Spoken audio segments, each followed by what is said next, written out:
Today we're going to sail along a section of the south coast of France, more precisely from Saint-Tropez to Monte Carlo, and we'll do it aboard the Sport Riva 56. But before setting out, let's have a look at the layout of this boat. To understand the origin of this model, we have to retrace the history of the shipyard, starting from the year 2000, when the Ferretti Group purchased Riva after the company had been owned for several years by Rolls-Royce. Norberto Ferretti immediately relaunched the Open and then decided to undertake the construction of big yachts, from the 63-foot Vertigo to the 115-foot Athena.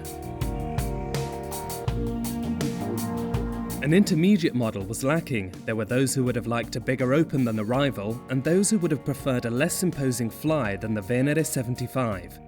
This gave birth to a new concept, the Sport Fly, later copied by other shipyards. The upper deck is a full-fledged flybridge, but it has very limited dimensions, so as not to influence the model's sporty profile.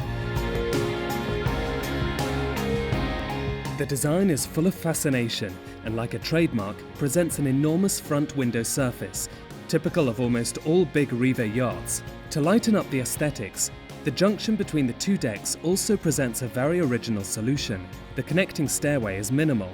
It's reminiscent of the stairs on fishermen boats, and to shorten it, they set it against the sofa.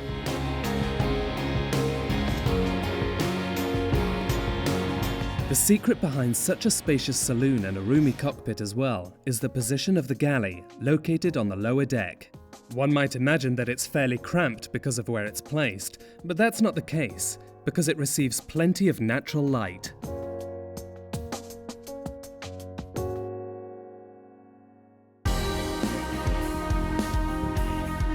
Below deck, the compartmentation holds a few surprises. In addition to the 3 cabins for guests, there is one for a crew member, carved out in the middle of the boat with access from the galley. The 2 guest cabins are very similar, but one has 2 fixed twin beds, while upon request, the other can have sliding beds that join to form a double, so as to adapt the boat to the needs of the guests, and not vice versa.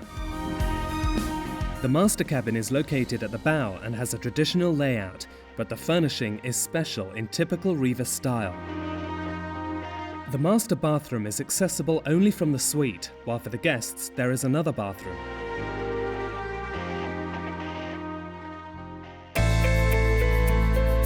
Costa meridionale della Francia. The south coast of France.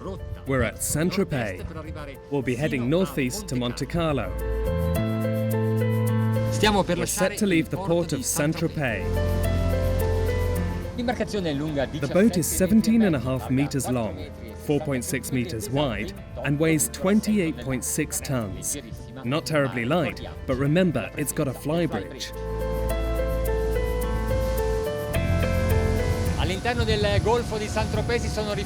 Even big pleasure boats have sought shelter in the Gulf of Saint-Tropez, and for good reason.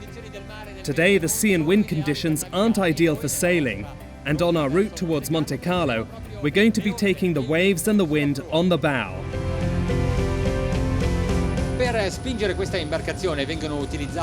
To propel this boat, 2 exclusive man units are used, the 900 horsepower V8s.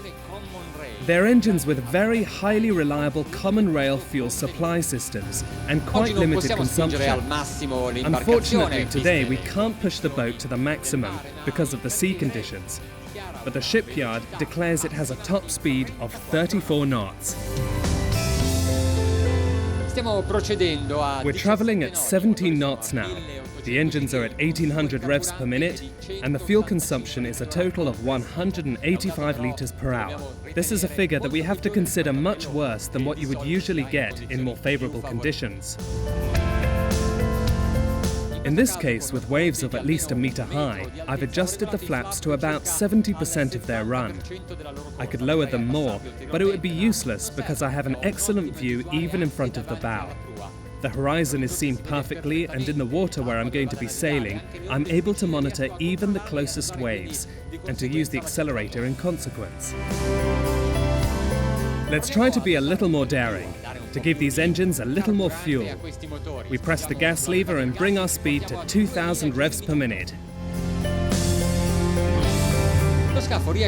The boat even manages to skim the waves to assume an even more regular trim. This way maybe we'll pitch less too.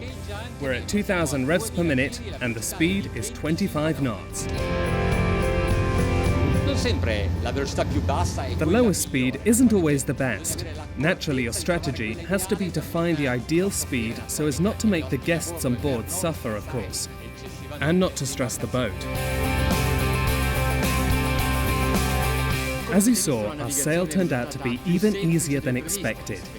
By respecting the force of the sea and adjusting the trim and the speed as a function of the waves, with a boat like this one, everything can become as easy as drinking a glass of water.